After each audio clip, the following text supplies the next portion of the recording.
Olá, sou o engenheiro civil Pedro Henrique Leles Brito, formado pela Universidade Federal da Bahia. Nesse vídeo eu vou mostrar para vocês como utilizar essa planilha para fazer o cálculo de pilares de extremidade. Pilares de extremidade são como esses daqui indicados nessa ilustração. Eles possuem uma viga contínua apoiada sobre eles e na outra direção uma viga descontínua. Essa viga descontínua transmite para o pilar um momento fletor, fazendo com que ele fique submetido a uma flexo-compressão normal.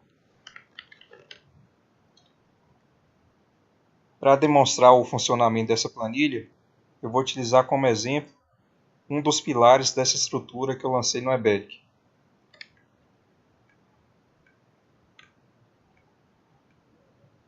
Vou fazer o cálculo então do segundo lance desse pilar aqui, pilar P8.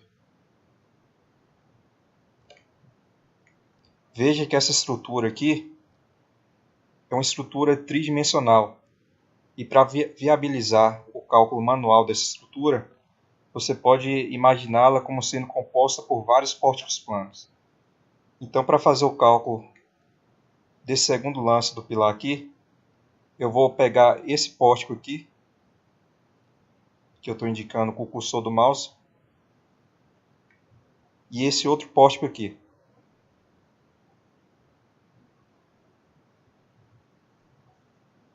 Então, eu vou mostrar aqui para vocês um desses pórticos que eu lancei no software chamado de F-Tool. O F-Tool você pode encontrar gratuitamente na internet para download. E existem vários vídeos no YouTube ensinando como utilizá-lo.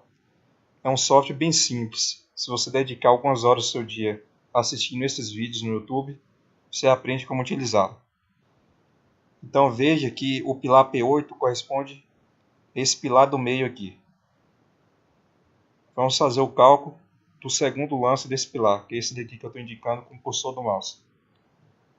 Vou pedir então para que o F-Tool gere o diagrama de esforço normal desse pórtico. E vou pegar aqui essa força normal que as vigas desse pórtico aplicam no segundo lance desse pilar, que no caso é 31,63 kN. E vou informar aqui na primeira célula da planilha.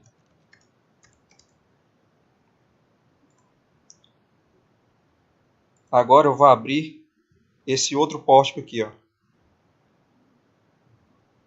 Vou voltar aqui no F-Tool e abrir o outro pórtico.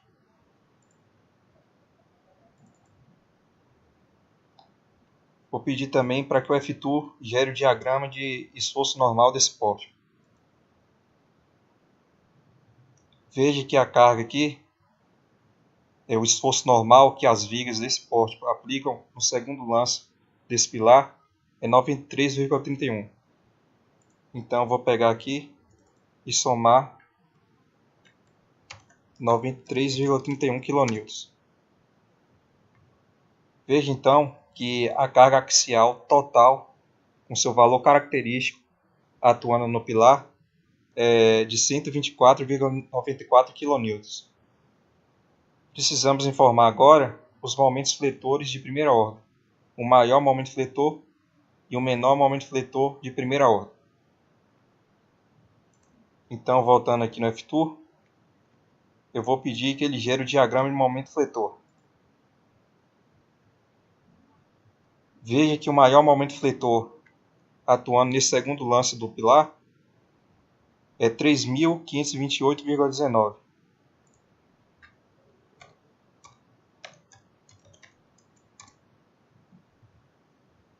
E o menor momento fletor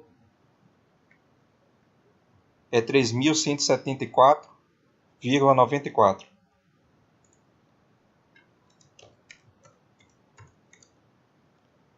Só que tem uma coisa importante aqui. Se você posicionar o cursor do mouse sobre essa célula aqui, ela vai te dizer que você deve colocar o valor negativo se esse menor momento fletor tracionar a fibra oposta do maior momento fletor.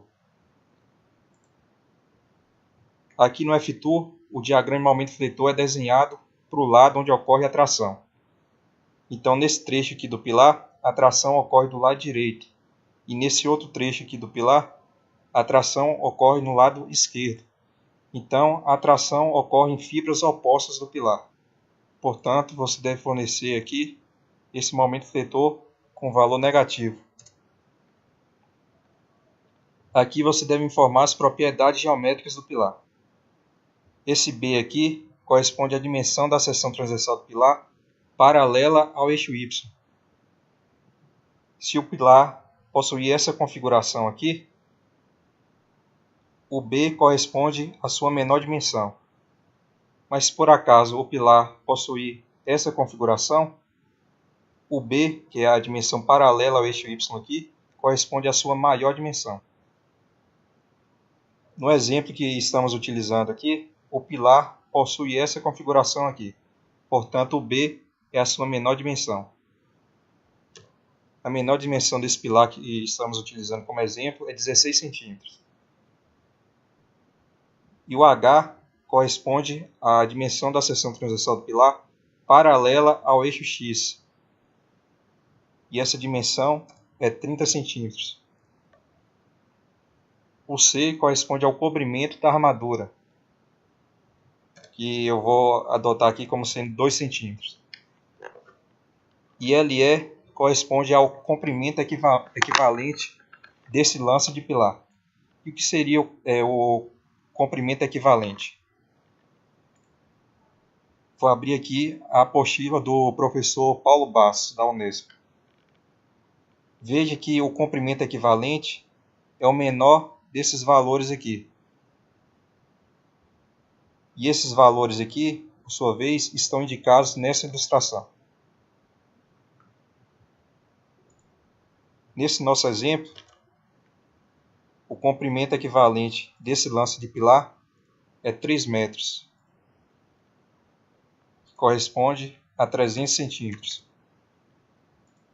Aqui você deve fornecer as propriedades dos materiais que compõem o pilar. Ou seja, você deve fornecer o FCK do concreto, que eu estou utilizando aqui um FCK de 25 MPa. Você deve fornecer a tensão de escoamento do aço, que no caso do aço CA50 é 500 MPa. E a tensão de escoamento do aço que compõe os estribos, que eu vou adotar aqui também como sendo 500 MPa. Aqui você deve fornecer os valores do coeficiente de ponderação γF e γS. Esses coeficientes você pode obter dos itens 11.7 e 12.4.1 da NBR 6118/2014. Esse γF aqui é o coeficiente utilizado para majorar os esforços e também para minorar a resistência do concreto. Ou seja, ele majora esses esforços aqui e minora a resistência do concreto. E o γS é o coeficiente utilizado para minorar a resistência do aço. Vou utilizar aqui os coeficientes 1,4 e 1,15.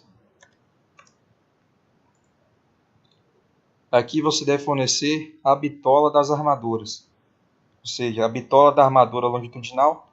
Vou adotar aqui uma bitola de 12,5 mm, que comercialmente é conhecida como a bitola de meia polegada.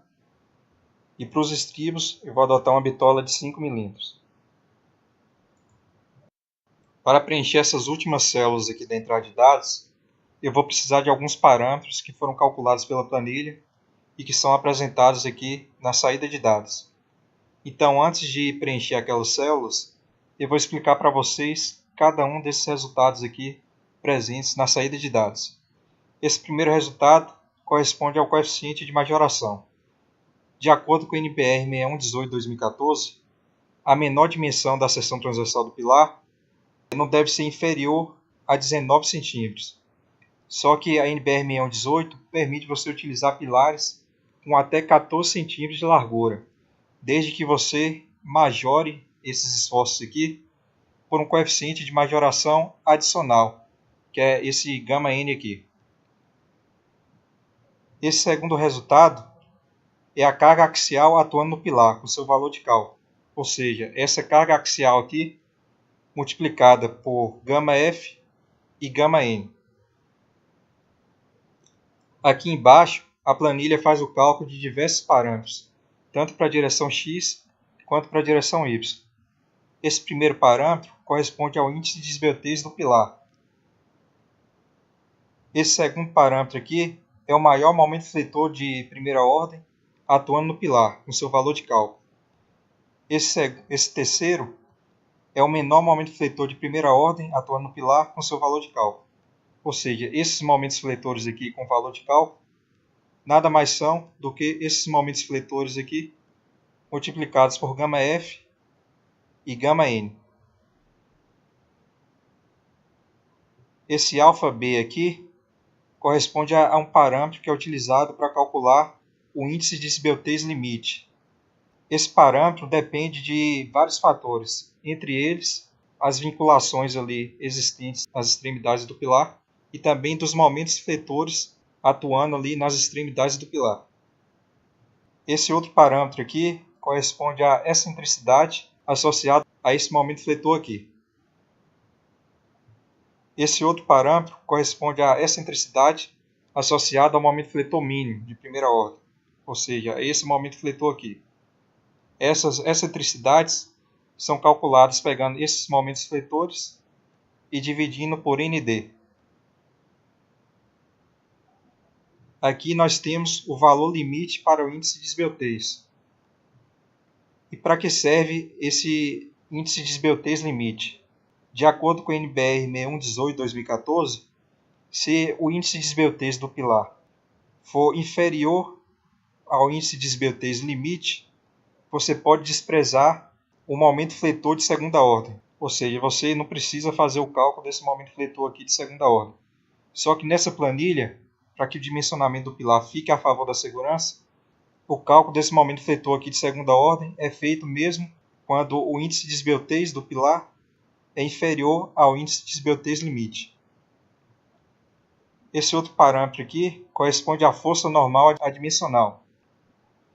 E esse daqui corresponde ao momento fletor de primeira ordem numa seção intermediária do pilar, ou seja, numa seção ali entre as extremidades do pilar. Esse 1/R aqui corresponde à curvatura aproximada. E esse momento fletor aqui é o momento fletor de segunda ordem, calculado utilizando o método da curvatura aproximada.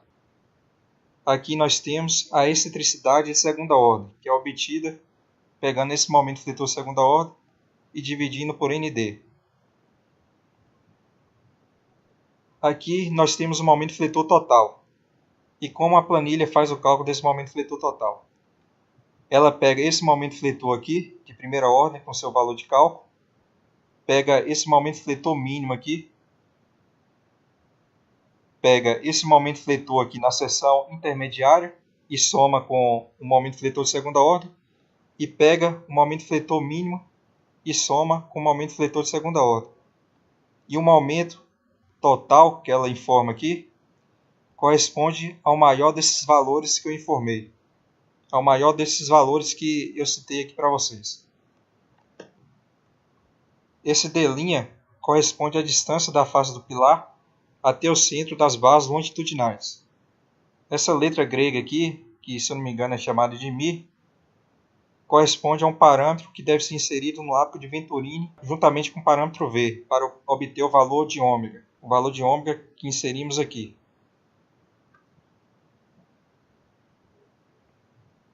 Esse D' aqui sobre H é outro parâmetro que vamos utilizar para escolher o arco de Venturini.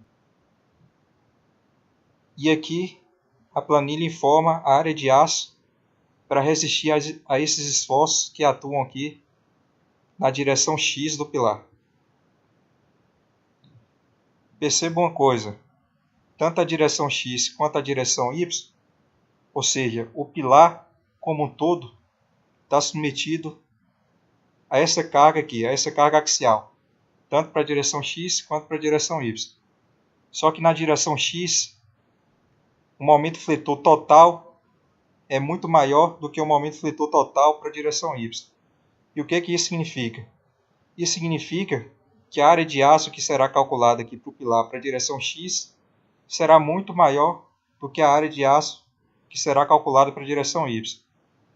Então, em vez de preencher essas duas últimas células aqui da planilha, que são utilizadas para fazer o cálculo da área de aço para a direção Y, eu só vou preencher aqui essas duas primeiras, que são utilizadas para fazer o cálculo da área de aço para a direção X, porque eu sei que a área de aço resultante para a direção X será maior do que a área de aço resultante para a direção Y.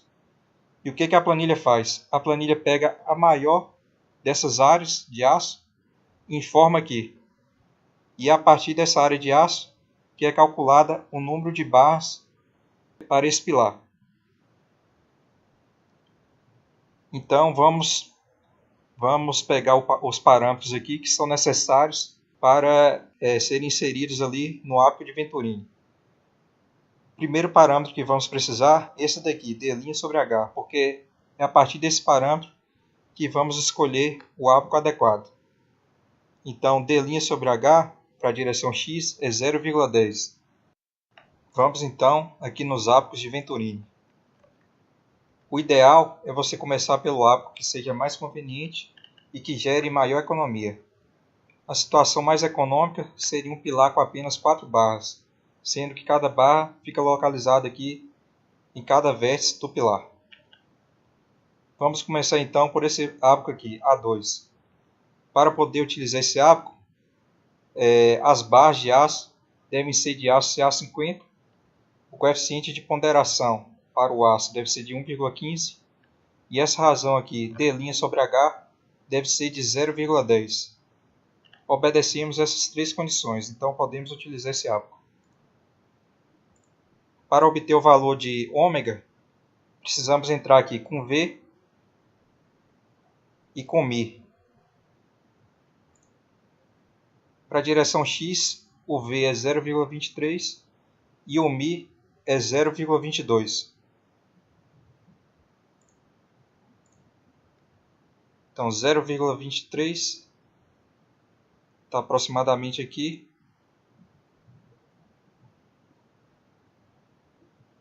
E 0,22 está aproximadamente aqui. Então ômega é um valor entre 0,3 e 0,4. Então acredito que seja 0,35. E aqui colocamos o nome do ápice, que é o ápice A2. Veja que a planilha calculou então 6 barras de aço.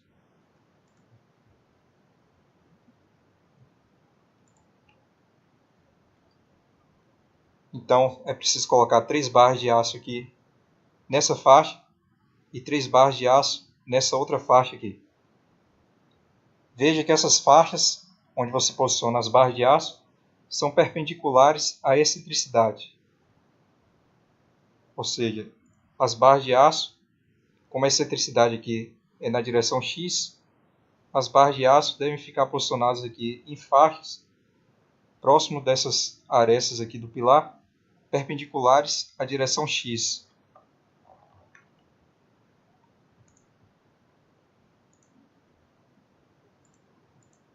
Vamos fazer agora o cálculo utilizando outro ábaco. Pegar um ábaco aqui com 6 barras de aço. Vamos utilizar esse ábaco aqui, onde as barras de aço ficam posicionadas aqui na mesma direção da excentricidade. Ou seja, próximo dessas arestas aqui do pilar, onde temos a maior dimensão do pilar.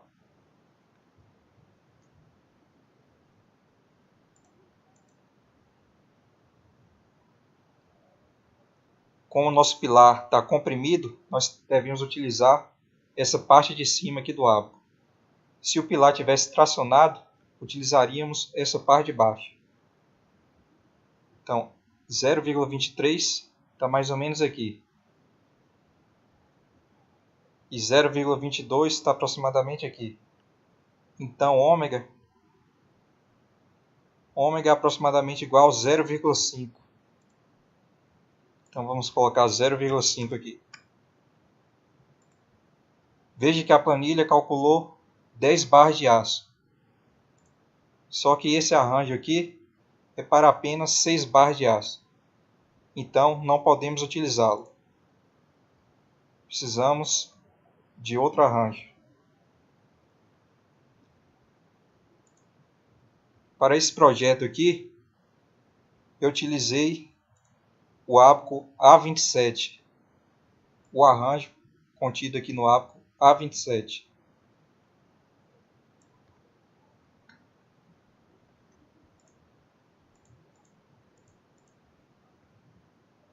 Utilizei esse ábaco aqui.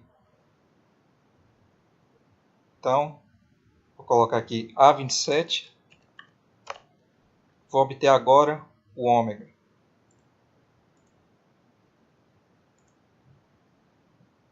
O V' é 0,23.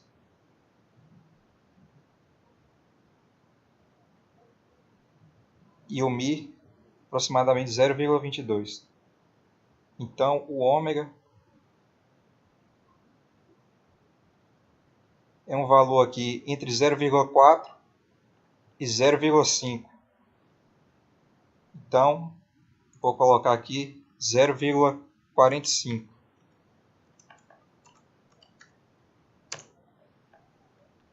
Então, a planilha calculou 8 barras de aço, que está compatível com o ábaco que estamos utilizando. Então, as barras devem ser posicionadas dessa maneira aqui no interior do pilar.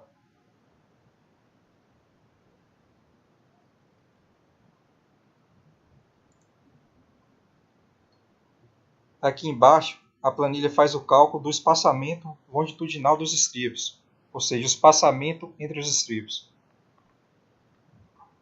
Eu esqueci de mencionar anteriormente, mas se por acaso você colocar o valor zero aqui, veja que a área de aço aqui é zero e a área de aço aqui para a direção Y também é zero. Só que a área de aço que a planilha informou aqui é 4,91 centímetros quadrados. Por quê? Porque a planilha prevê uma área de aço mínima correspondente a 4 barras de aço com a bitola que foi informada aqui na entrada de dados. Então vamos voltar aqui para o valor 0,45.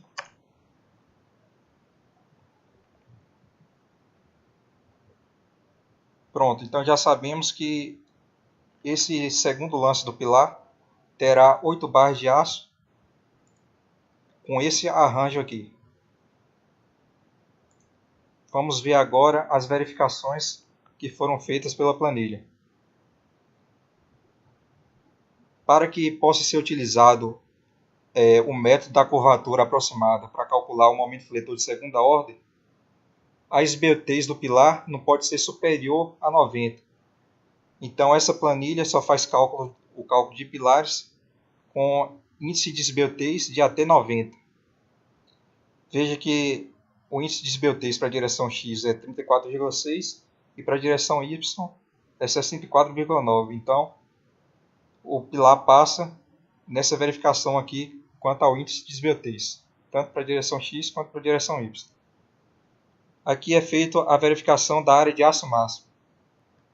A área de aço máxima para um pilar com essas propriedades informadas aqui na entrada de dados é 38,4 centímetros quadrados. Veja que a área de aço calculada foi de 8,87, inferior à área de aço máximo. Portanto, o pilar passa nessa verificação aqui. A área de aço mínima é de 1,92. A área de aço que foi calculada é superior a essa área de aço mínima. Então, também passou a verificação. Segundo a NBR 6118 de 2014, a seção transversal do pilar não pode ter uma área inferior a 360 cm². Para um pilar com essas dimensões informadas aqui na entrada de dados, a sua área é de 480 cm², portanto, superior a esse valor aqui de 360. Então, o pilar passa nessa verificação também. Aqui é verificada a bitola dos estribos. De acordo com a NBR 6118 de 2014, os estribos não podem ter uma bitola inferior a 5 mm. Como informamos aqui, que a bitola dos estribos será de 5 mm, portanto está atendendo a NBR 6118. Então o pilar também passa nessa verificação. Aqui é verificada a bitola das barras longitudinais do pilar. De acordo com a NBR 6118 2014, os pilares não podem ter barras longitudinais com bitola inferior a 10 mm. E a bitola também não pode ser superior ao valor que você obtém pegando a menor dimensão aqui da seção transversal do pilar e dividindo por 8. Temos que a menor dimensão da seção transversal do pilar aqui é 16 centímetros, que corresponde a 160 milímetros. Então, dividindo 160 por 8, nós obtemos 20 milímetros, que é o valor da bitola máxima que podemos utilizar no pilar. A bitola que estamos utilizando é de 12,5, portanto, é maior do que a bitola mínima e menor do que a bitola máxima. Terminado aqui de calcular o pilar, você pode consultar os cálculos que foram realizados pela planilha, vindo aqui na aba Memorial de Cálculo. E aqui nós temos um memorial detalhado, contendo os cálculos que foram realizados pela planilha. Se você quiser imprimir esse memorial em formato PDF, basta vir aqui de novo na primeira aba e clicar em imprimir memorial.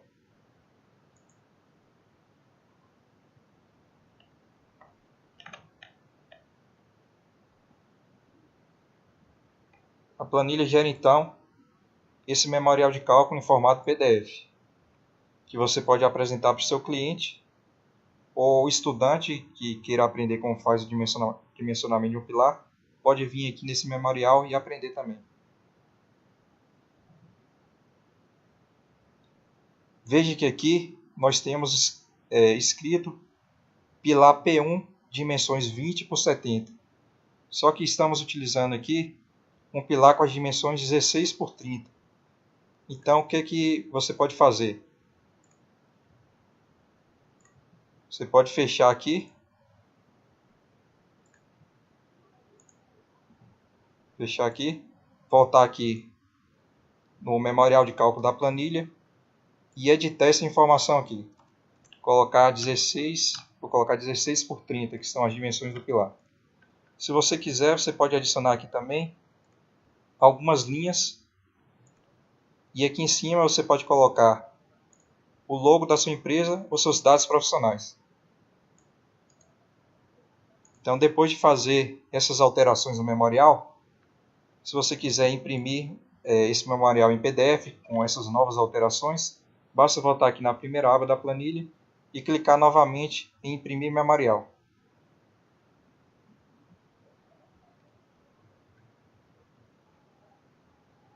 Veja que é gerado novamente o memorial em formato PDF com as novas alterações. Se você quiser salvar esse memorial, basta vir aqui em Arquivo, Salvar como,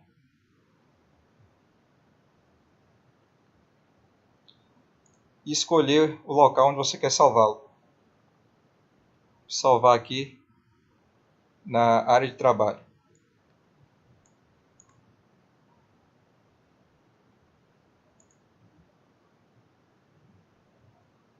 Pronto, o pilar, o memorial de cálculo pilar foi salvo ali na área de trabalho. Aqui embaixo temos as referências bibliográficas que foram utilizadas para confeccionar a planilha e aqui algumas observações.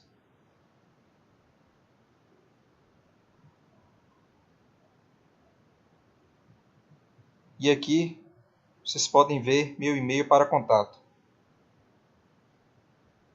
Espero que vocês tenham gostado da planilha.